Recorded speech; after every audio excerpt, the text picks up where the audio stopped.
내 시누이가 강남에 있는 치과 의사를 물었다. 시집에서 요구하는 예단비 현금 2억 원을 어떻게든 맞추기 위해 시어머니는 기어코 내 월급 통장에까지 시꺼먼 속내를 드러냈다.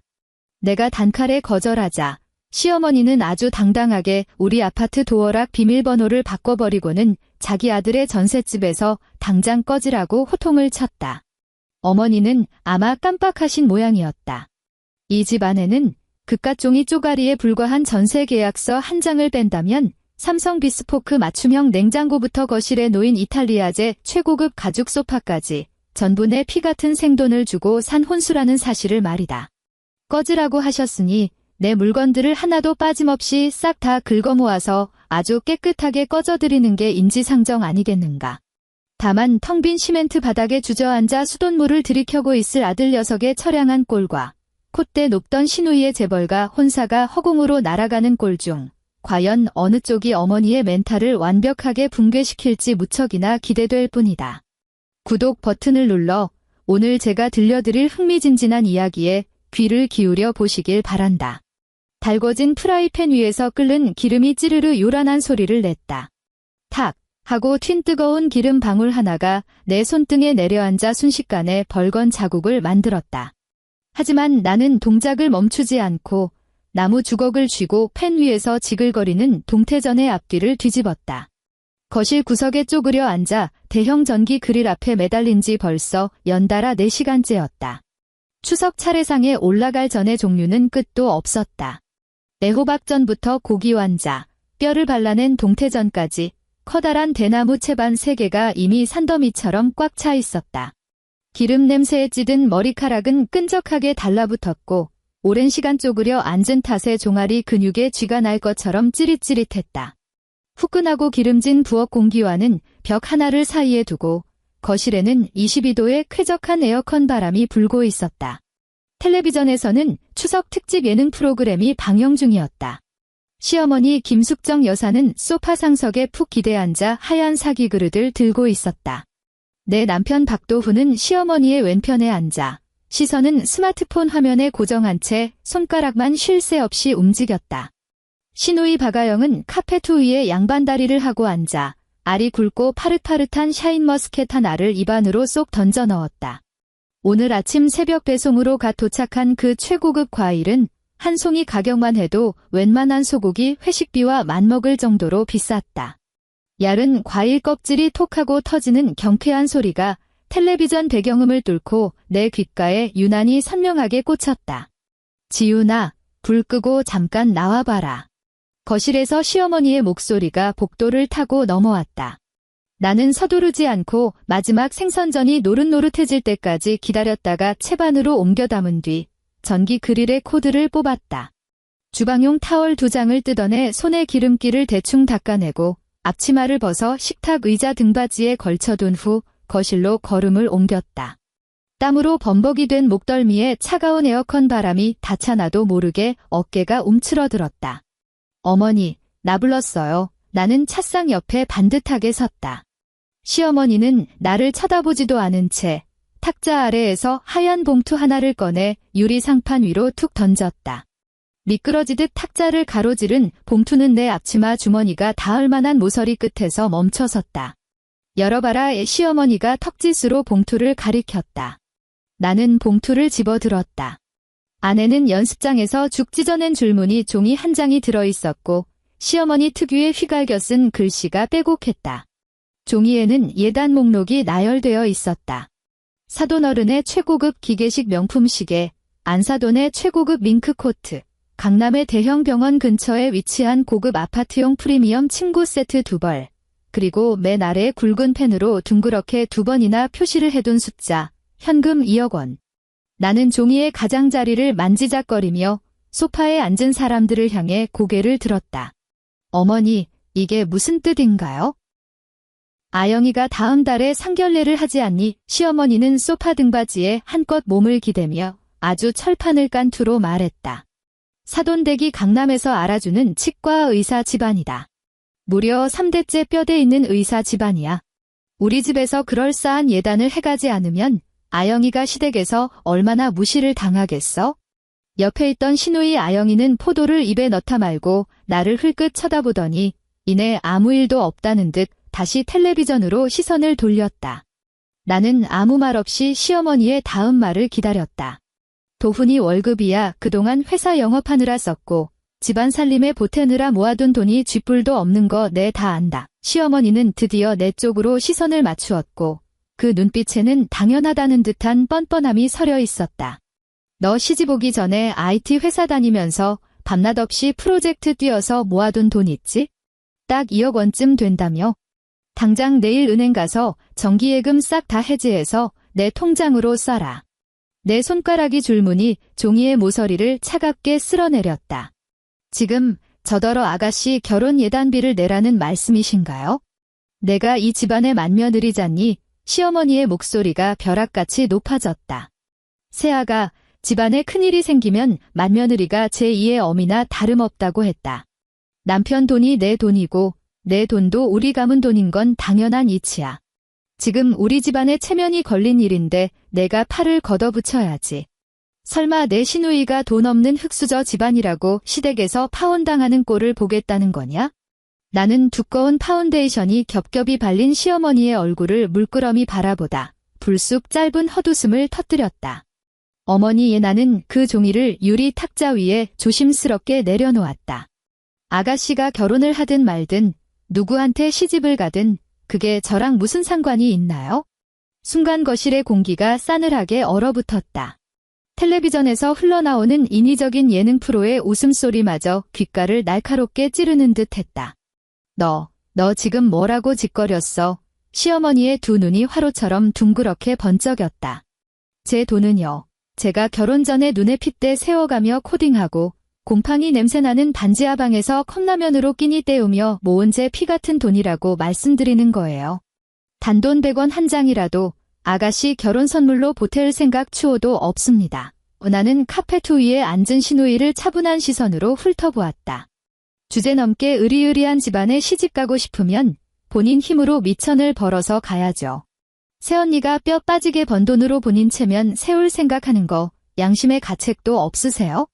야, 이년아. 시어머니의 입에서 기어코 귀를 찢는 듯한 괴성이 터져나왔다. 그녀는 용수철처럼 자리에서 벌떡 일어나더니 찻상 위에 놓인 유리 물컵을 덥석 집어들었다. 와장창. 절반쯤 남아있던 얼음물이 무자비하게 쏟아지며 내 발치를 향해 날아왔다. 차가운 물벼락이 거실 바닥을 때리며 내 양말을 축축하게 적셨고 바닥을 미끄러지던 얼음 조각 몇 개가 내 발가락에 툭 부딪히고 나서야 멈춰섰다. 이 이기적이고 독한 년. 우리 집안이 어쩌다가 너같이 가정교육도 못 받은 산 것을 며느리랍시고 들였을까? 시어머니는 분에 못 이겨 바들바들 떨리는 손가락으로 내 코앞을 가리켰다. 어른이 하라면 하는 거지. 어디서 감히 꼬박꼬박 말대꾸야? 내 돈. 내가 우리 박씨 집안 문턱을 넘은 순간부터 내 뼛속까지 전부 우리 집안 소유야. 나는 단 한 발짝도 물러서지 않은 채 물에 젖어버린 양말을 한번 내려다보고는 꿀 먹은 벙어리처럼 입을 꾹 다물고 있는 남편에게로 고개를 돌렸다. 박도훈은 그제야 스마트폰 화면에서 고개를 치켜들었다. 길길이 날뛰는 자신의 어머니를 한번 보고 얼음물을 뒤집어 쓴 채 서 있는 나를 번갈아 보더니 미간을 찌푸렸다. 그는 자리에서 일어나 화를 내거나 나를 감싸주지도 않았다. 그저 짜증이 잔뜩 묻어나는 목소리를 웅얼거리듯 낮춰 깔 뿐이었다. 여보, 그냥 당신이 아영이 좀 도와주면 안 돼. 남편은 쥐어짜듯 모기만 한 소리를 냈다. 우리 엄마가 우리 남매 둘 키우느라 얼마나 고생하셨어. 상대방 집안 수준이 워낙 높으니까 엄마도 압박감이 크셔서 저러시잖아. 당신 그 돈 통장에 그냥 묵혀둘 거 식구끼리 네 돈 내 돈 따져서 뭐해. 나는 억울하고 무고한 척 연기를 하는 박도훈의 찌질한 얼굴에 딱 3초간 시선을 꽂았다. 물이 펄펄 끓어넘치기 직전에는 폭풍전야처럼 아무런 소리도 나지 않는 법이다. 나는 그를 향해 구차한 변명도 하지 않았고 원망에 찬 아내처럼 지난 2년 동안 내가 이 집구석에서 겪은 서름을 하나하나 들먹이지도 않았으며 당신 미쳤냐고 소리 지르며 따져 묻지도 않았다. 나는 그저 무표정한 얼굴로 집요하게 그를 응시했다. 결국 내 시선에 짓눌린 남편은 식은땀을 흘리며 황급히 고개를 숙여 시선을 피했다. 나는 미련 없이 뒤를 돌아 다시 주방으로 걸어갔다. 대형 전기 그릴은 여전히 뜨거운 열기를 뿜어내고 있었다. 나는 의자 등받이에 걸어두었던 앞치마를 집어들어 대충 한 덩어리로 뭉친 다음 냄새나는 음식물 쓰레기가 잔뜩 담긴 쓰레기통에 처박아 버렸다. 그러고는 곧장 현관으로 걸어가 신발을 구겨 신었다. 너 어디가? 내 등 뒤를 향해 시어머니가 악을 썼다. 시어머니가 타이르고 있는데 어디서 건방지게 표정을 구겨. 너 오늘 이 문 열고 한 발짝이라도 나가면 2번 다시 이 집구석으로 돌아올 생각 마라. 나는 망설임 없이 현관문 손잡이를 꾹 누른 뒤 밀고 밖으로 나섰다. 묵직한 철제 방화문이 내 뒤에서 쾅 하는 둔탁한 금속음을 내며 닫혔다. 월요일 이른 저녁, 서울 시내에는 한바탕 소나기가 쏟아진 직후였다. 후덥지근하고 끈적한 수증기가 공기 중에 머물러 있었다. 나는 노트북이 든 서류 가방을 든 채 전세 아파트의 현관문 앞에 멈춰 섰다. 복도의 센서 등이 환하게 켜졌다. 나는 손가락을 뻗어 도어락의 검은 화면 위에 익숙한 6자리 숫자를 눌렀다. 비비빅, 비빅. 비밀번호가 틀렸다는 알람이 울렸다. 키패드의 빨간불이 깜빡거렸다. 내가 숫자를 잘못 눌렀나 싶어 다시 한번 신중하게 비밀번호를 입력했다. 비비빅, 비빅. 까맣게 죽어버린 도어락 화면을 빤히 쳐다비며 3번째 입력을 시도하려던 찰나였다. 현관문 옆에 달린 비디오폰 화면이 갑자기 환하게 켜졌다. 시어머니 김숙정 여사의 번들거리는 얼굴이 화면 가득 확대되어 나타났고 그녀의 입가에는 조롱 섞인 비웃음이 걸려 있었다. 헛수고하지 마라. 비밀번호 바꿨다. 인터폰 스피커를 타고 흘러나온 시어머니의 표독스러운 목소리가 텅 빈 복도에 소름 끼치게 울려 퍼졌다. 내년이 그 2억 원짜리 보낸 은행 이체 확인증을 내 눈앞에 내밀기 전까지는 내 아들 집 문턱에 발가락 하나 들여놓을 생각 마. 당장 친정으로 기어 들어가서 며느리가 갖춰야 할 도리가 무엇인지 처음부터 다시 똑바로 배우고 와. 나는 그 자리에 우두커니 서서 승리감에 도취한 인터폰 화면 속 얼굴을 가만히 내려다보았다. 이내 복도의 센서 등이 꺼졌다. 내 주변은 짙은 어둠에 잠겼다. 나는 무식하게 두꺼운 철문을 쾅쾅 두드리지 않았고 인터폰을 향해 온갖 막말을 퍼붓지도 않았으며 박도훈에게 전화를 걸어 당신 엄마가 나를 문 밖에 쫓아냈어 라며 징징거리며 울부짖지도 않았다. 나는 가방을 뒤져 텀블러를 꺼냈다. 뚜껑을 돌려 열고 차가운 얼음물을 벌컥벌컥 크게 들이켰다. 냉기가 서린 액체가 식도를 타고 위장으로 쏟아져 내렸고 명치 끝에서 활활 타오르던 시퍼런 불길은 그 즉시 꺼지면서 차갑고 단단한 얼음 조각으로 굳어버렸다. 나는 스마트폰을 꺼내 연락처 앱을 열고 첫 번째 번호로 전화를 걸었다. 안녕하세요. 24시간 도어락 전문 업체죠? 여기 서초구인데요. 가장 최신형 방화문이 하나 있는데 이걸 좀 열어야 해서요. 네이드릴로 구멍을 뚫든 절단기로 잘라내든 방법은 상관없습니다. 비용은 얼마가 들어도 좋으니 2배로 드릴게요. 지금 당장 10분 안에 와주세요. 전화를 끄는 나는 망설임 없이 2번째 번호를 눌렀다. 24시 포장이사 센터 맞으시죠? 네, 사다리차 추가해서 프리미엄 VIP 이사 서비스 견적으로 부탁합니다. 손발 제일 빠른 베테랑 기술자 6명으로 꽉 채워주세요. 주소는 지금 바로 문자로 찍어 반겠습니다. 네, 지금 당장 전부 출발시켜주세요. 20분 후. 복도의 센서 등이 다시 불을 밝혔다. 작업복을 입은 열쇠집 기사님이 묵직한 공구함을 든 채 내 앞에 현관문을 살피고 있었다. 그의 손에는 출력이 엄청난 대형 전동 드릴이 들려 있었다. 사모님, 이 도어락이 좀 비싼 고급 모델이네요. 이걸 억지로 뚫어버리면 잠금 장치가 아예 박살나서 문짝 전체를 새로 갈아야 할 수도 있는데요. 기사님이 내 눈치를 보며 머뭇거렸다. 그냥 뚫으세요. 나는 뒤로 한 걸음 물러서며 아주 평온한 목소리로 대답했다. 문짝 통째로 다 부서져서 못쓰게 되어도 아무 상관 없습니다. 기사님이 스위치를 당기자 고막을 찢어버릴 듯한 전동 드릴의 굉음이 아파트 복도를 완전히 뒤흔들었다.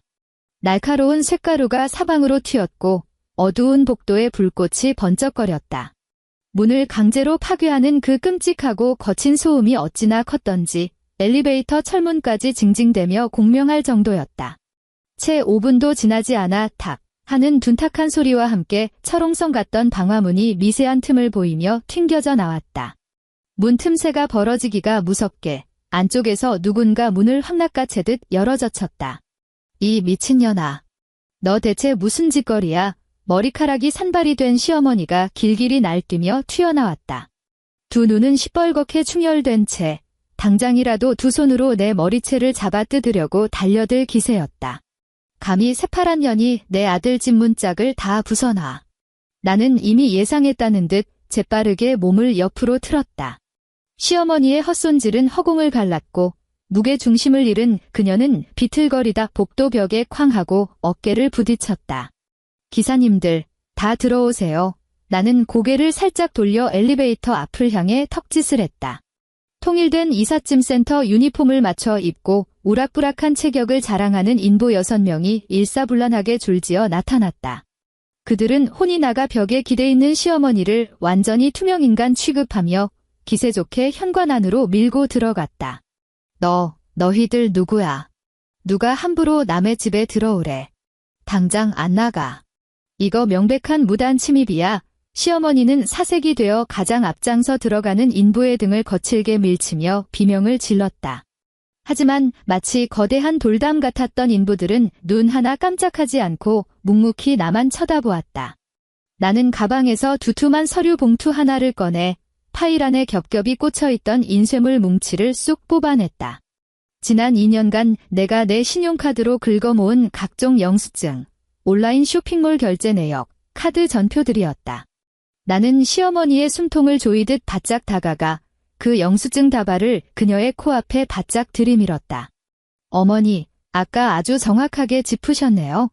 집주인 명의로 된 어머니 아들의 전셋집인 거 맞습니다. 나는 경악과 분노로 일그러진 그녀의 두 눈을 똑바로 응시하며 결코 크지 않지만 송곳처럼 또박또박한 발음으로 내뱉었다.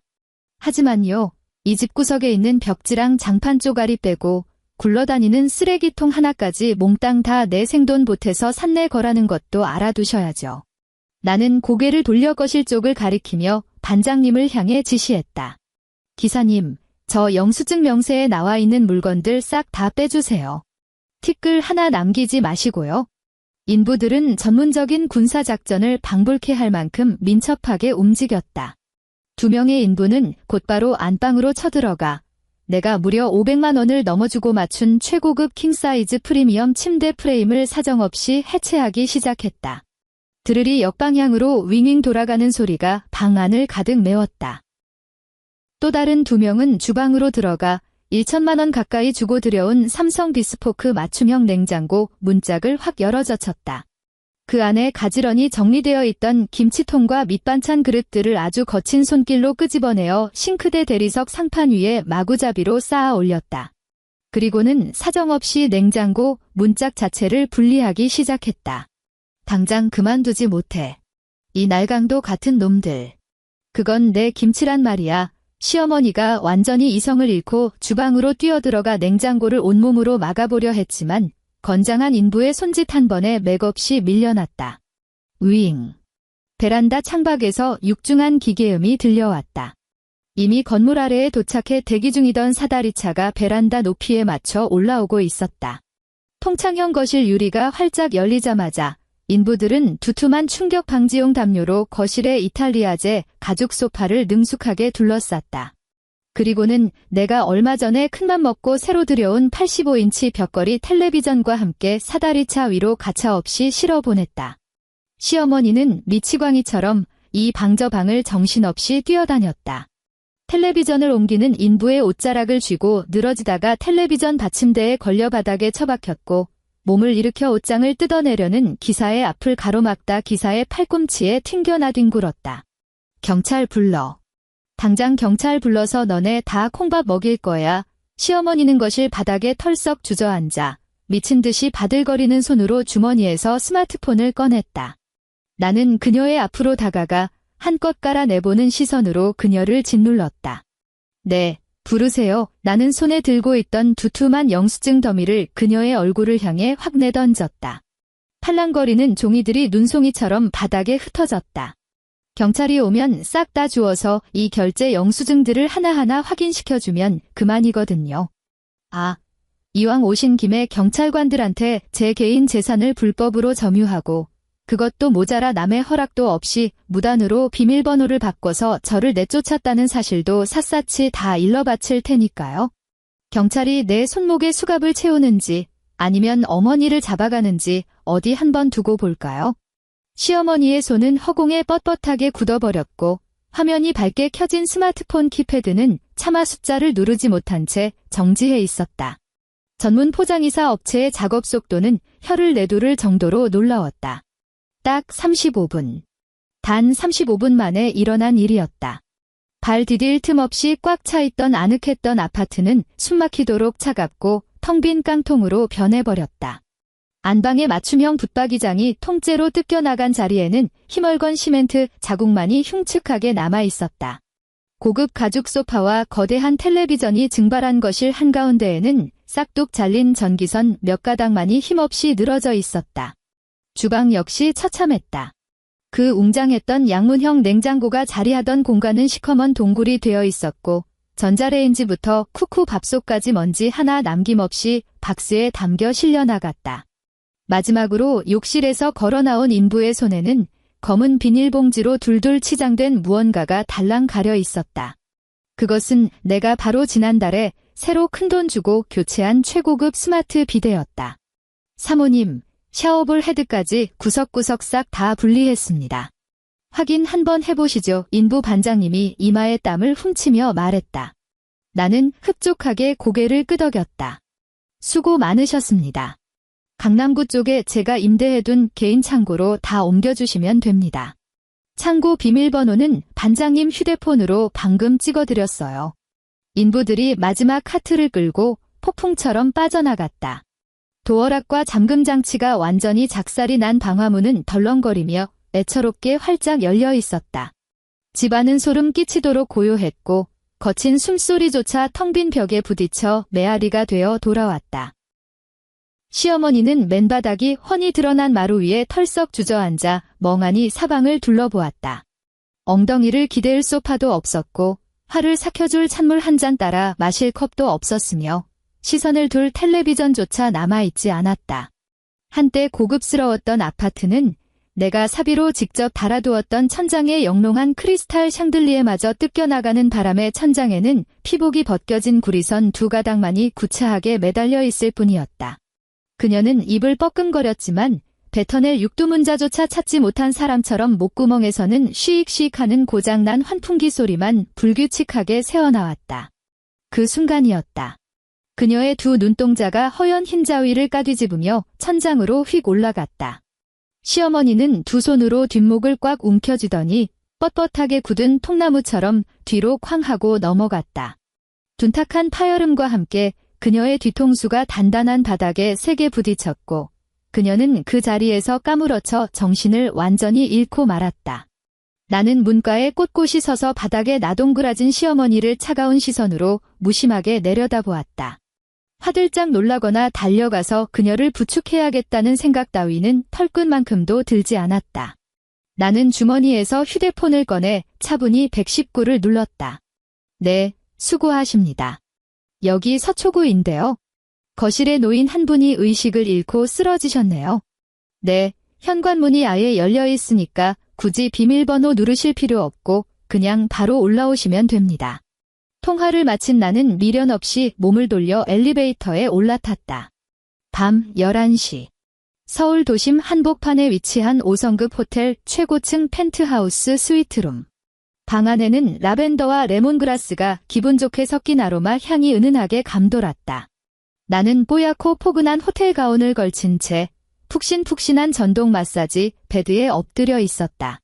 전담 테라피스트의 따뜻한 조약돌 같은 손길이 내 어깨와 목선 주변을 정성스레 지압하며 지난 4일간 차례 준비로 켜켜이 쌓였던 근육의 뻐근함을 사르르 녹여내고 있었다. 협탁 위에 올려둔 내 휴대폰이 발작하듯 요란하게 진동하기 시작했다. 액정 화면에는 박도훈이라는 이름이 빨갛게 깜빡거렸다. 나는 받지 않았다.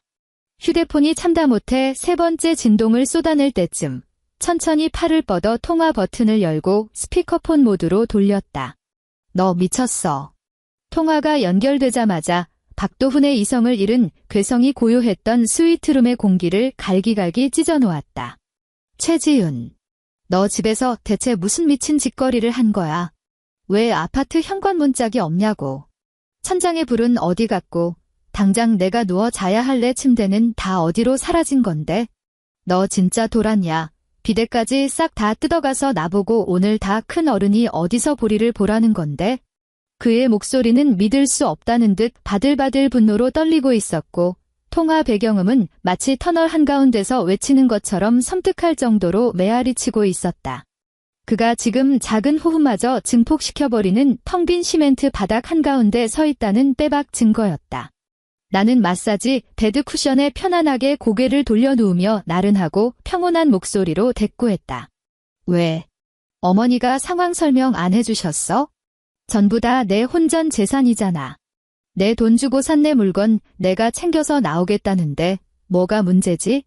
그렇다고 집을 아예 폐허로 만들어버리는 정신나간 짓거리를 해. 벽에 걸린 장식용 그림까지 죄다 후벼 파갔더라. 너 진짜 병원에 좀 가봐야 하는 거 아니야. 박도훈은 미치광이처럼 전화기 너머에서 헐떡이며 씩씩댔고 그의 거친 발소리가 맨바닥을 치며 선명하게 울렸다. 우리 엄마, 지금 응급실 침대에 의식 잃고 누워 계셔. 의사 선생님이 혈압이 무려 200 근처까지 튀었다고 하더라. 당신이 지금 우리 엄마를 암살하려고 건드린 거 알아. 아, 그래. 나는 눈을 지그시 감았다. 그거 참 대단히 유감이네. 뇌혈관이 바로 안 터져서.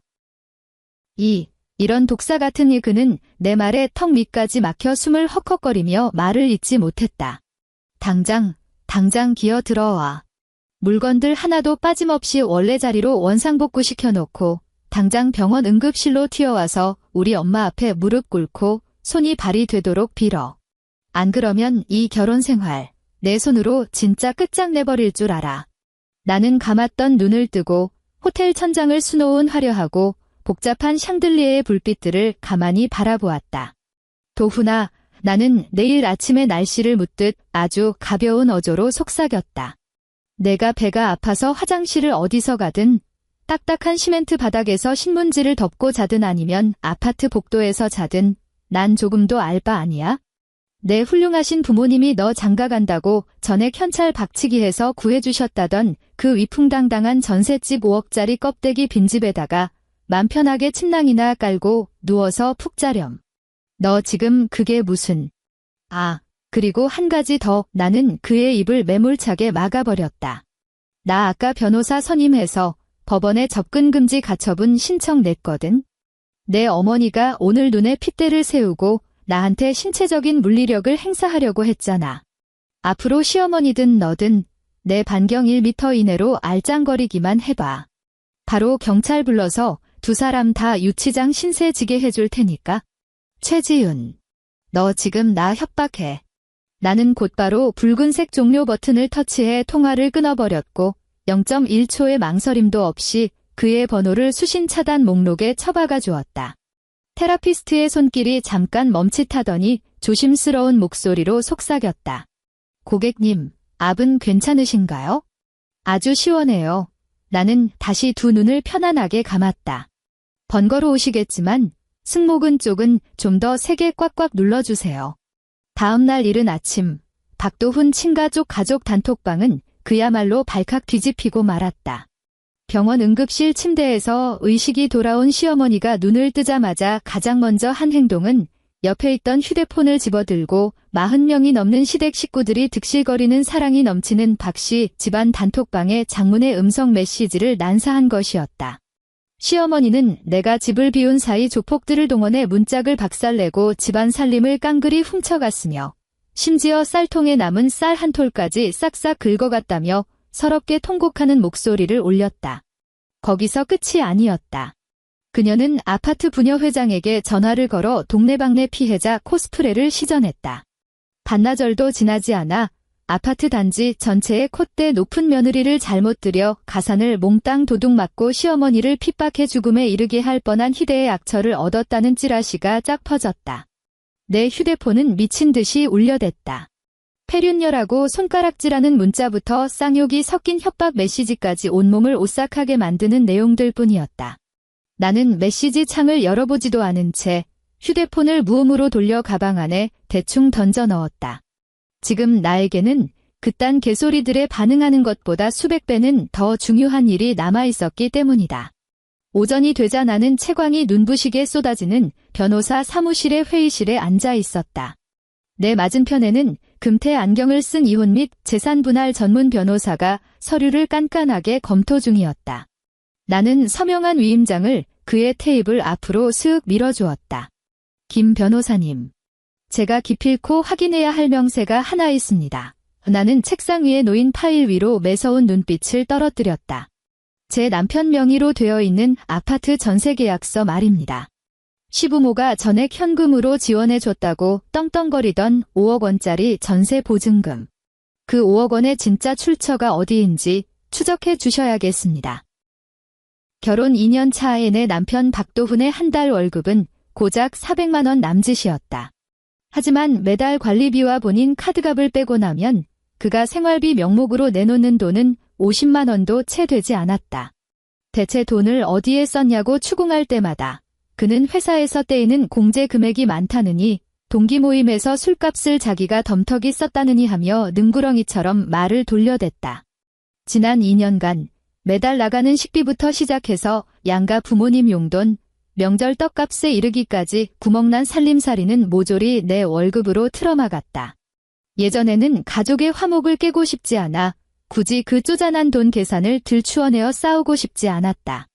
하지만 어제 시어머니의 그 역겨웠던 대사, 남편 돈이 내 돈이라는 그 뻔뻔한 한마디가 포장되어 있던 거짓된 평화를 갈기갈기 찢어버린 것이다.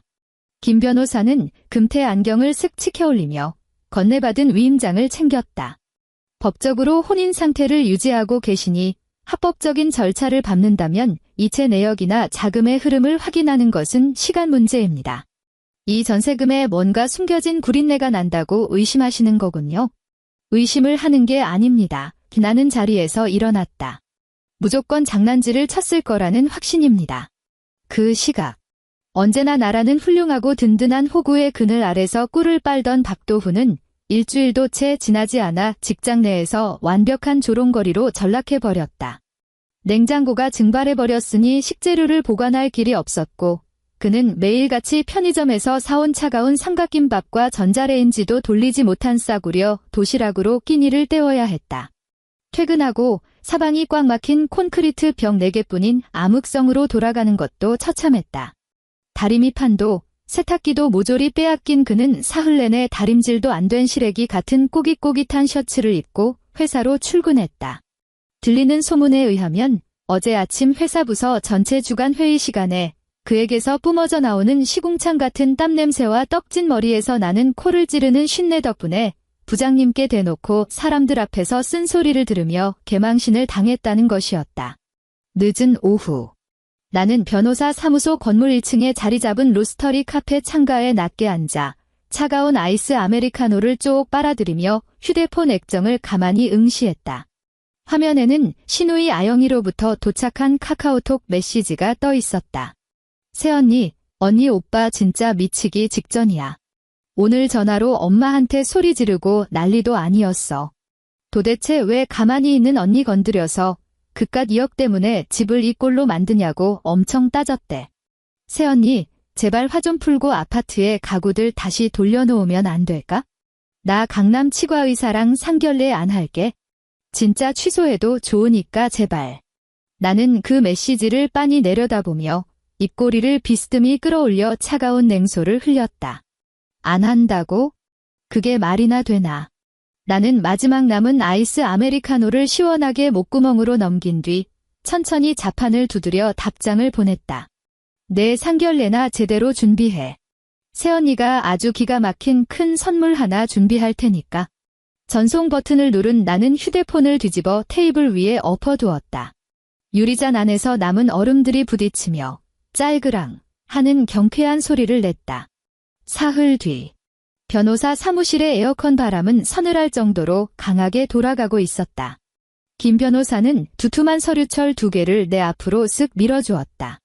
종이 뭉치가 매끄러운 화강암 테이블 위를 스치며 사각거리는 소리를 냈다. 최지윤 고객님, 의뢰하신 건에 대한 결과가 나왔습니다. 김 변호사는 손가락 관절로 왼쪽에 놓인 서류를 톡톡 두드렸다. 정말이지, 입이 떡 벌어질 지경이더군요. 나는 그 서류를 집어들었다.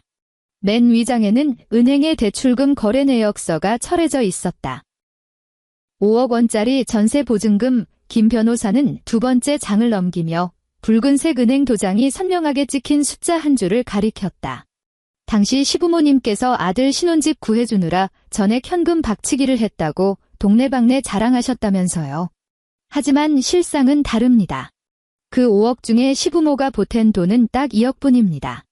나머지 3억은 고객님의 남편분이 본인 명의로 제1금융권에서 끌어다 쓴 전세자금 대출이었습니다. 내 시선은 그 3억이라는 숫자에 차갑게 꽂혔다. 2년, 꼬박 2년이었다. 기억이 스쳤다.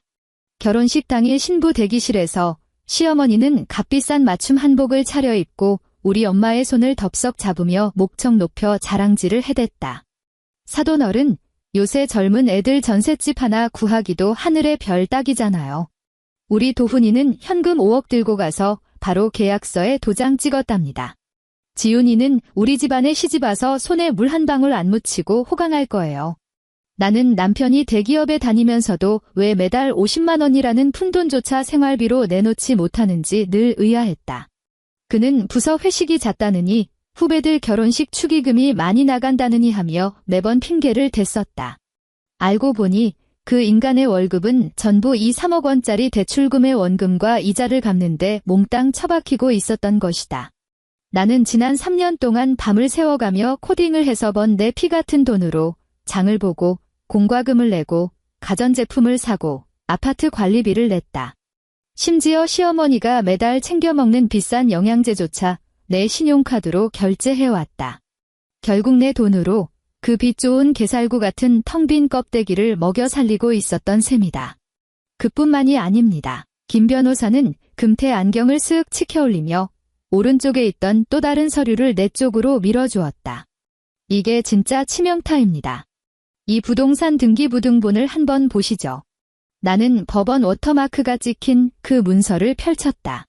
보름 전, 그러니까 시누이분이 상견례 날짜를 막 잡았던 그 무렵입니다. 김 변호사의 목소리가 한층 무겁고 진지해졌다. 시어머니께서 사채업계에서 활동하는 브로커를 하나 끼고 작업을 쳤더군요. 이 전셋집의 보증금 반환 채권을 담보로 잡고 대부업체에서 현금 2억을 빌렸습니다. 내 손가락이 종이의 가장자리를 꽉 움켜쥐었다. 전세는 매매가 아니잖아요. 소유주는 엄연히 집주인인데 어떻게 세입자가 집을 담보로 대출을 받죠? 그게 바로 이 사건의 가장 기가 막힌 포인트입니다. 시어머니가 아들, 즉 남편분의 위임장을 위조했습니다. 게다가 돈을 빌린 대부업체도 합법과 불법의 경계를 아슬아슬하게 넘나드는 악덕 사채업자들입니다. 그놈들은 5억짜리 전세 계약서만 확인하면 그 자리에서 2억을 싸줍니다. 이자율은 법정 최고 금리를 꽉 채워서 아주 살인적이죠. 만약 제때 돈을 갚지 못하면 사채업자들은 그 담보계약서를 들고 곧장 집주인을 찾아가 5억 원의 전세 보증금을 강제로 압류해버립니다. 나는 문서 맨 끝에 삐뚤빼뚤하게 갈겨 쓴 시어머니의 서명을 뚫어지라 쳐다보았다. 2억. 그녀가 시누이 예단비를 치러야 한다며 나더러 당장 내놓으라고 패악을 부렸던 딱 그 금액이었다. 그녀는 진작에 사채를 끌어다 써놓고 내 혼전 예금을 털어 그 시궁창 같은 빚구덩이를 메우려고 작정했던 것이다. 하지만 내가 단칼에 거절하고 집안 살림을 몽땅 빼버렸으니 이제 그 터지기 직전의 사채 폭탄은 온전히 그들 가족의 목줄을 올가매게 되었다. 최지윤 고객님, 김 변호사가 나를 똑바로 쳐다보며 말했다. 남편분의 자금줄은 이제 완전히 끊어졌습니다. 사채업자 쪽에서 추심을 시작하거나 은행에서 담보물에 법적 분쟁이 생겼다는 걸 알아차리는 순간 그 집은 즉각 강제 집행 절차에 들어갈 겁니다. 나는 쥐고 있던 서류를 탁 덮었다. 종이가 바닥에 부딪히며 둔탁한 소리를 냈다. 이혼 소장 작성해주세요. 나는 의자 등받이에 편안하게 몸을 기대며 아무런 감정의 동요 없이 차분하게 말했다. 사유는 혼인 파탄 및 상대방의 중대한 유책 사유입니다. 위자료도 철저하게 청구해 주시고요. 제 혼전 재산은 그 인간들 손가락 하나 못 대게 막아주세요. 알겠습니다. 문제 없습니다. 김 변호사가 든든하게 고개를 끄덕였다. 그리고 하나 더요. 나는 테이블 위를 응시하며 말을 이었다. 변호사 사무실 명의로 그 전셋집 집주인에게 내용 증명을 하나 발송해 주세요. 이 전셋집이 남편 몰래 불법으로 사채업자에게 담보로 잡혔다는 사실을 토시 하나 빠뜨리지 말고 집주인에게 낱낱이 알려주십시오. 김 변호사의 손놀림이 순간 멈칫하더니 고개를 들어 나를 바라보았다. 내용 증명이 들어가면 집주인은 즉시 계약 위반을 근거로 일방적인 전세 계약 해지를 통보하고 남편분을 당장 길거리로 쫓아낼 겁니다. 그렇게 되면 남편분은 3억 원의 은행 대출금 상환 압박과 2억 원의 사채 빚이라는 이중고를 동시에 떠안게 되는데요. 보내세요. 나는 자리에서 일어나 가방을 집어들었다. 텅 빈 시멘트 바닥에서 잠을 잘 자격조차 뺏어버릴 거니까요. 변호사 사무실을 나서자 서울의 하늘은 금방이라도 비를 뿌릴 듯 잔뜩 흐려 있었다. 건물 1층의 회전문 앞으로 걸음을 옮기려는 찰나 옆에서 갑자기 시커먼 그림자 하나가 튀어나오더니 내 가방끈을 덥석 낚아챘다. 나는 흠칫 놀라며 뒤를 돌아보았다. 박도훈이었다. 전화통에 대고 미친 듯이 발악을 해대던 때로부터 고작 일주일이 지났을 뿐인데 그는 마치 10년은 훌쩍 늙어버린 듯한 몰골이었다. 내가 매일 아침 칼같이 다려주던 파란색 드레스 셔츠는 구겨진 폐휴지처럼 볼품없었고 셔츠 기대는 누런 때가 테두리를 치고 있었다. 머리카락은 기름에 절어 두피에 쩍 달라붙어 있었고 눈 밑에는 검붉은 다크서클이 짙게 깔려 있었다. 지우나 그의 목소리는 사포로 긁어낸 듯 쉰소리가 났고 구역질이 날 만큼 비굴한 미소가 묻어 있었다. 드디어 나 만나주는구나. 나는 가방끈을 확 잡아채며 불쾌한 듯 뒤로 한 걸음 물러섰다. 여기까지 왜 찾아온 거야? 지금 접근 금지 명령 효력 발생 중인 거 몰라? 여기서 한 발짝이라도 더 다가오면 그 즉시 경찰 부를 테니까 알아서 해. 박도훈은 그 자리에 뻣뻣하게 굳은 채 두 손을 허공에 어정쩡하게 들어 올리며 울기 직전에 흉측한 표정을 지어 보였다. 여보, 제발 이러지 마. 우리 부부잖아. 부부끼리 무슨 일이든 집에 가서 얼굴 보고 얘기하면 되잖아. 우리 엄마가 이번에 선 넘은 거 나도 알아? 내가 엄마한테 엄청 화냈어. 그러니까 제발 집안 살림들 다시 돌려놔줘에 집에 엉덩이 붙일 곳 하나 없어서. 나 요새 종이박스 주워다가 그 위에서 자고 있어. 나 진짜 돌아버릴 것 같아 지훈아. 제발 나랑 같이 집으로 가자. 그는 징징거리며 어떻게든 내 손목을 잡아보려고 손을 뻗쩍거렸다. 나는 피하지 않고 그를 싸늘하게 굽어보며 천천히 입을 열어 단어 하나하나를 또박또박 뱉어냈다. 3억. 박도훈의 허공을 맴돌던 손이 그 즉시 정지했다. 덥수룩하게 수염이 자란 그의 얼굴 근육이 기괴하게 경련을 일으켰고 두 눈동자에는 극도의 공포가 스치고 지나갔다. 너 지금 뭐라고? 제1은행, 전세자금 대출, 3억 원 원하는 그의 흔들리는 동공을 똑바로 쳐다보며 그 안에서 공포심이 전염병처럼 번져나가는 것을 감상했다. 매달 이자가 얼마씩 나가더라? 120만 원. 거기다 원금 상환까지 같이 들어가지? 내가 그걸 어떻게 알아? 너 내 뒷조사했어. 박도훈의 얼굴은 순식간에 백지장처럼 창백해졌고 목소리는 사시나무 떨듯 바들바들 떨렸다.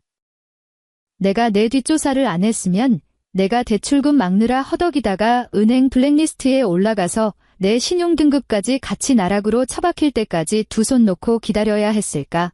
나는 그를 쓰레기 보듯 조롱했다. 지난 2년 동안 넌 내 피 같은 돈을 빨아먹으며 전액 현금으로 집 샀다는 그 잘난 도련님 코스프레를 유지해왔지? 이제 내가 그 호흡기를 확 뽑아버렸는데 너 혼자 어디까지 버틸 수 있나 볼까? 박도훈의 입술이 파르르 떨렸다. 그는 갑자기 다리에 힘이 풀린 듯 회전문 앞 대리석 계단 위에 털썩 무릎을 꿇고 주저앉았다. 지나가던 사람들의 시선이 일제히 우리 쪽으로 쏠렸고 몇몇은 흥미로운 구경거리라도 난 듯 스마트폰을 꺼내 들기까지 했다. 지훈아, 내가 다 잘못했어. 너한테 숨기려고 했던 게 아니야. 그는 체면도 내팽개친 채 콧물과 눈물을 질질 짜내며 짐승처럼 울부짖었다. 하지만 나도 어쩔 도리가 없었어. 우리 엄마가 내가 이 대출을 받아서라도 당장 이 아파트를 구하지 않으면 내가 절대 나한테 시집 오지 않을 거라고 했단 말이야. 난 다 우리 결혼 생활을 지키려고 그랬던 거라고.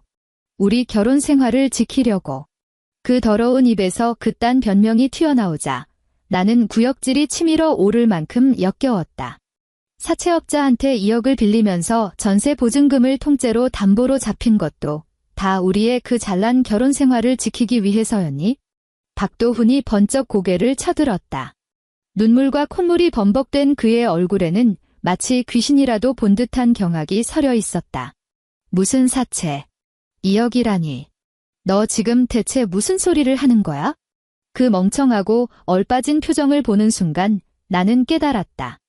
이 멍청한 인간은 정말로 아무것도 모르고 있었다는 것을. 시어머니는 나뿐만 아니라 자기 목숨보다 아낀다는 귀한 아들 녀석의 등에까지 시원하게 칼을 꽂았던 것이다. 바로 그 순간 박도훈의 바지 주머니에서 요란한 벨소리가 울리기 시작했다. 그는 넋이 나간 사람처럼 느릿느릿 휴대폰을 꺼내 액정을 확인했다. 저장되지 않은 낯선 유선 번호였다. 그가 덜덜 떨리는 손으로 통화 버튼을 누르고 휴대폰을 귓가에 가져다 댔다. 건물 사이로 차가운 빌딩풍이 쌩하고 불어왔다.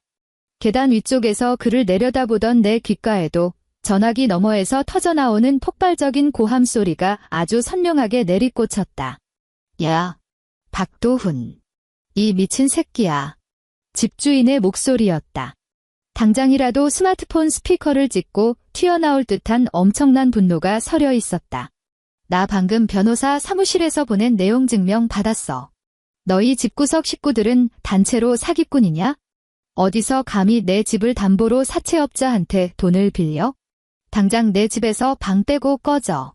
오늘 오후에 열쇠 수리공 데리고 가서 도어락부터 싹 다 부숴버릴 테니까. 당장 전세 계약 해지야. 위약금은 단 한 푼도 돌려받을 생각 꿈도 꾸지 마.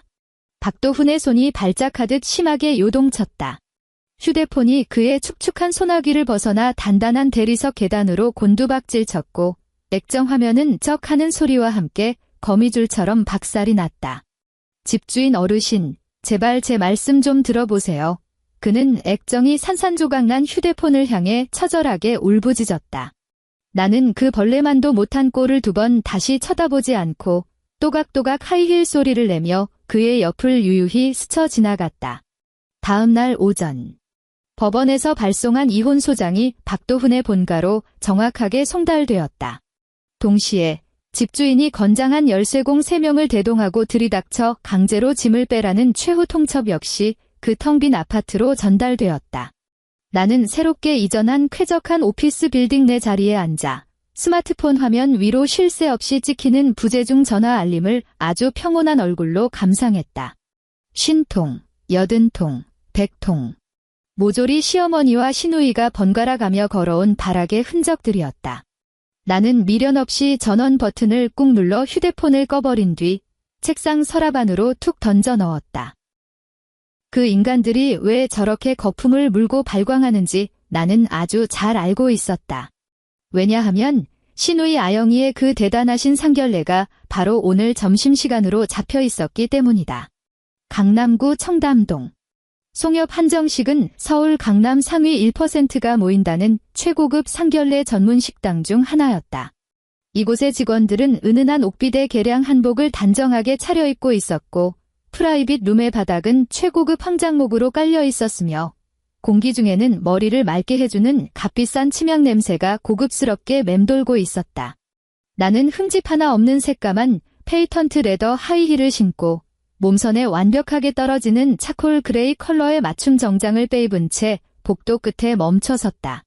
점잖은 직원이 다가와 정중하게 제지하려 하자 나는 예전에 시누이가 콧대를 세우며 카톡으로 보내주었던 모바일 초대장을 화면에 띄워 슬쩍 보여주었다.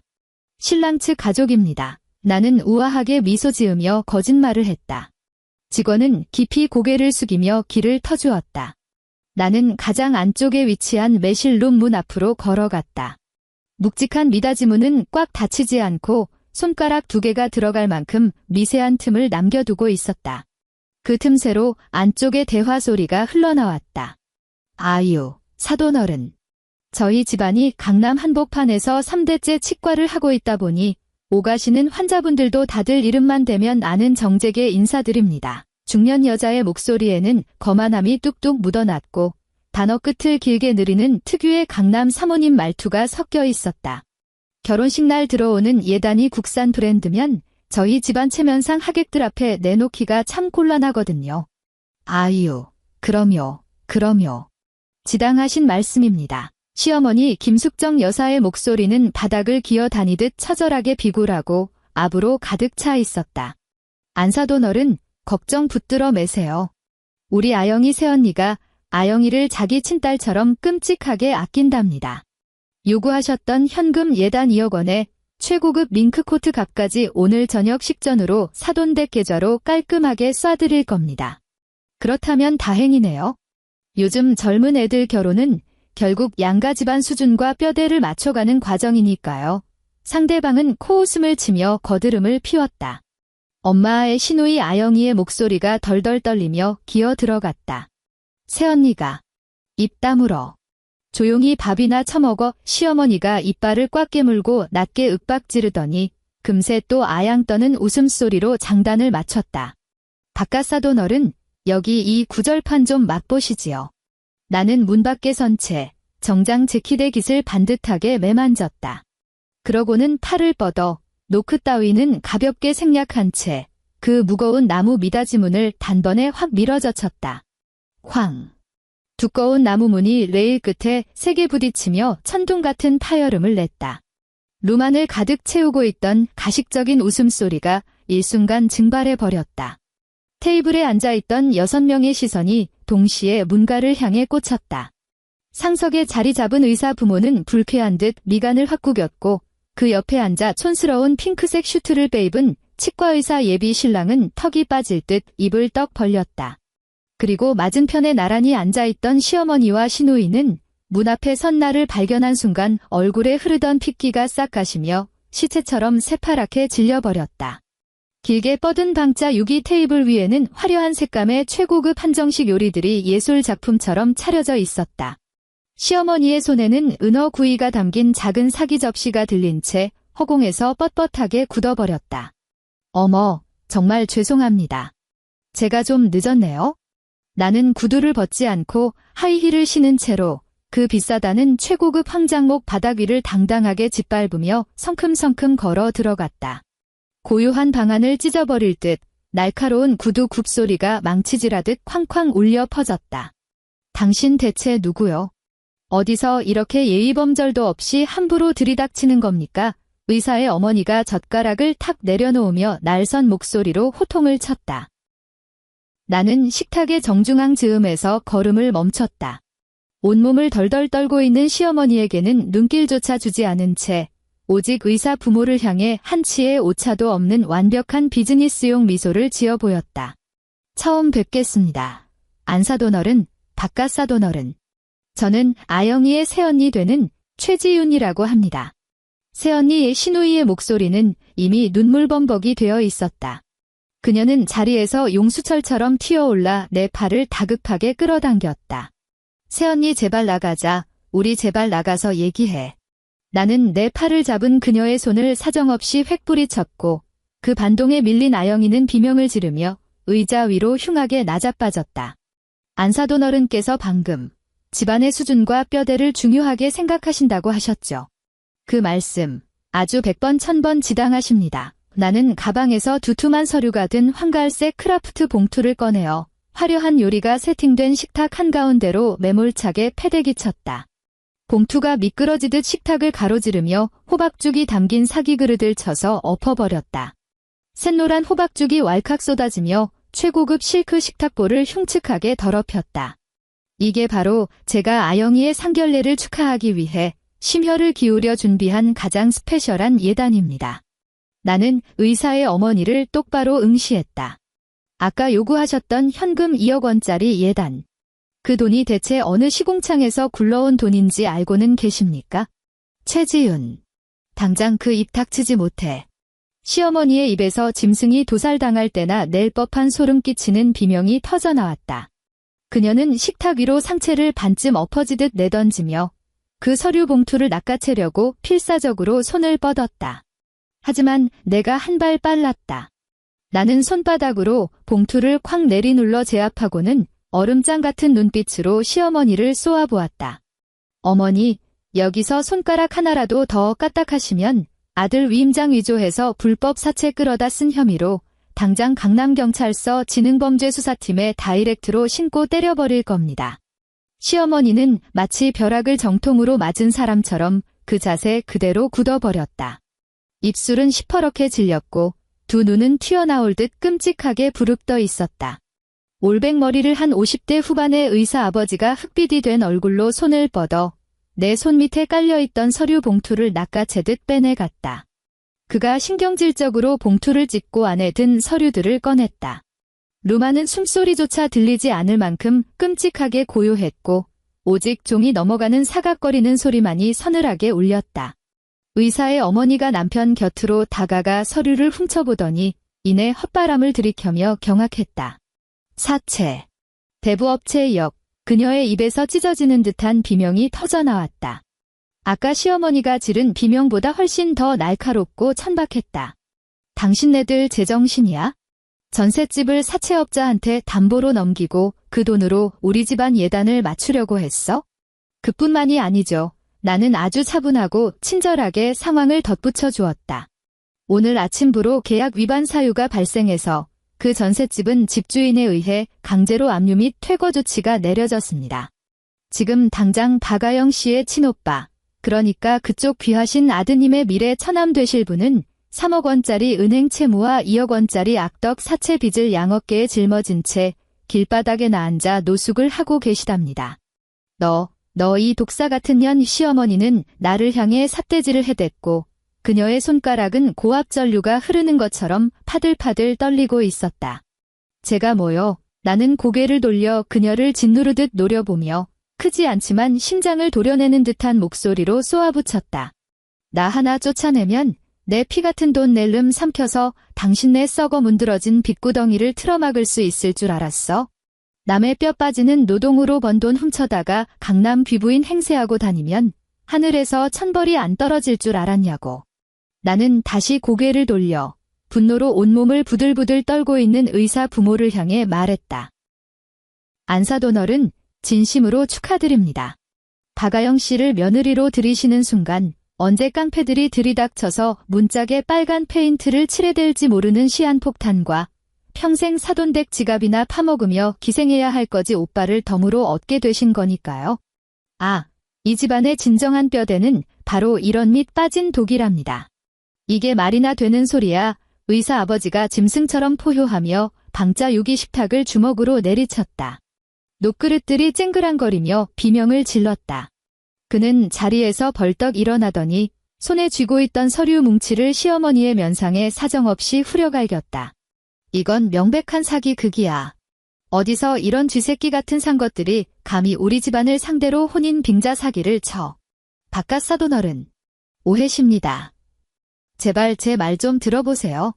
그 돈은 제가 뼈를 깎아서라도 다 갚을 겁니다. 시어머니는 체면이고 뭐고 다 내팽개친 채 바닥에 납작 엎드려 의사 아버지의 바짓가랑이를 붙들고 매달렸다. 당장 그 더러운 손때 의사 아버지는 혐오스럽다는 듯 시어머니를 발로 차서 매몰차게 떼어내고는 얼이 빠져있는 자기 아들을 향해 고함을 질렀다. 너 거기서 뭐하고 처앉아 있어. 당장 일어나서 안 나와. 이딴 쓰레기 같은 꼴을 당하고도 아직도 정신을 못 차려.